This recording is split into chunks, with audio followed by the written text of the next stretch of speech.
আমার যদি একটু সাহায্য করতে। আরে সাহায্য কথা করি স্যার স্যার মুকিনি স্যার স্যার আসসালামু আলাইকুম স্যার। কি বোরহান, জি স্যার। বাড়ির ভিতরে এই লোককে?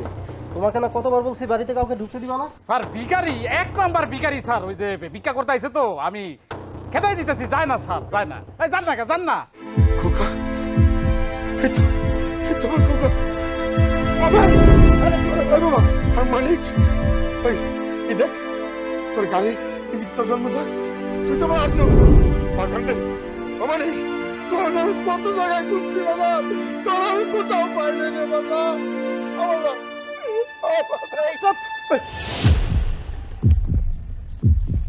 কি আবল তাবল বলছেন? ওই বাবা, বাবা রে, আমি রহমত আলী, পদ্মার পাড়ে আমার বাড়ি আছে। মানিক দে, তুই আমার আরজু, তুই আমার আরিফ চৌধুরী।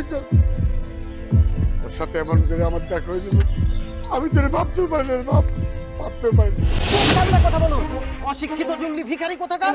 আমি আমি আরিফ চৌধুরী, আর আমার বাবা নাকি এর মতো একজন রাস্তার ভিখারি। বিশ্বাস কর বাবা, তুই যদি আমার কথা বিশ্বাস না করিস, তুই এনজিওতে যা, যে যা, তুই ছোট বাচ্চা মানুষ আছে, সেই ডায়েরি খাতে তুই দেখ, তোর নামের পাশে আমার ছবি দেওয়া আছে, দেখবি আমার ছবির সাথে মিলছে।